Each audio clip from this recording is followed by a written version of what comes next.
Gas तुटवड्याच्या भीतीने नागरिक चिंतेत.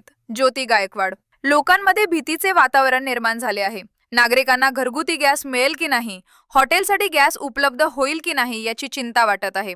तसेच सरकार याबाबत काही आश्वासन देणार का किंवा यासाठी कोणत्या उपाययोजना केल्या जाणार आहेत याकडेही सर्वांचे लक्ष लागले आहे. भविष्यात परिस्थिती आणखी गंभीर होण्याची शक्यता असल्याने सरकारने तातडीने काही ठोस उपाययोजना आखाव्यात अशी अपेक्षा व्यक्त होत आहे. या संदर्भात केंद्र सरकार अपयशी ठरल्याचा आरोपही करण्यात आला असून परदेशाकडून इतका दबाव आहे की सरकार या विषयावर स्पष्ट भूमिका मांडत नाही असंही मत व्यक्त करण्यात आले. तुटवडा निर्माण होणार आहे असं पुढे सांगण्यात आलेलं आहे. त्याच्यासाठी आम्ही आज आपल्या सगळ्यांकडून आम्ही तेच मागणी करतोय की लोकांमध्ये जी पॅनिक सिच्युएशन निर्माण झाली, लोक घाबरलेली आहेत की आम्हाला काय पुढे काय होणार आहे, आम्हाला गॅस मिळणार की नाही, तर आणि हॉटेल्ससाठी सुद्धा गॅस मिळणार की नाही, कमर्शियलसाठी. त्यासाठी लोकांनी तिथे सरकारने त्यांना आश्वस्त करावं, त्यांना सांगावं की काय ते उपाययोजना करणार आहे, कारण ही पुढे जाऊन ही परिस्थिती गंभीर होण्याची शक्यता आहे आणि त्यासाठी त्यांनी काहीतरी उपाययोजना करावी अशी अपेक्षा करतो.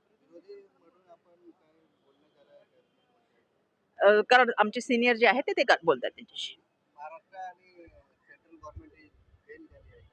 नक्कीच सेंट्रल गव्हर्नमेंट तर फेल झालेलं आहे, कारण जे काही वरिष्ठ देशांकडून आपल्यावर एवढा दबाव आणलेला आहे की आपलं काही तोंडच उघडलं जात नाही आणि काही आपली जी मतं होती पहिल्यांदा, जशी भारताची मतं सगळीकडे ऐकून घेतली जायची आणि तो ठामपणे मतं जाहीर करायचा, पण आता काही विशिष्ट लोक काही दबावामुळे का कोणत्या कारणामुळे आम्हाला माहीत नाही, आपली मतच जाहीर केली जात नाही आणि ते दुसऱ्या देशाने आपल्याला जे सांगितलं जातं त्यानुसार आपण वागतोय आणि त्यामुळे आपल्या ह्या सगळ्या ज्या गोष्टी आहेत त्याच्यामुळे आपल्याला याचा परिणाम भोगायला लागतोय. जर आपणच रशियाकडून घेतलं असतं तर आपल्याला काय फरक पडतं? आपल्याला जे आहे ते आपल्या इंधन आहे किंवा ज्या गोष्टी आहेत त्याचा पुरवठा झाला असता, पण तुम्ही त्या दुसऱ्या अमेरिकेचं ऐकून तुम्ही थांबले आहात आणि त्याच्यामुळे नक्कीच त्याची फळं आपल्याला पुढच्या येणाऱ्या काळामध्ये दिसून येतील.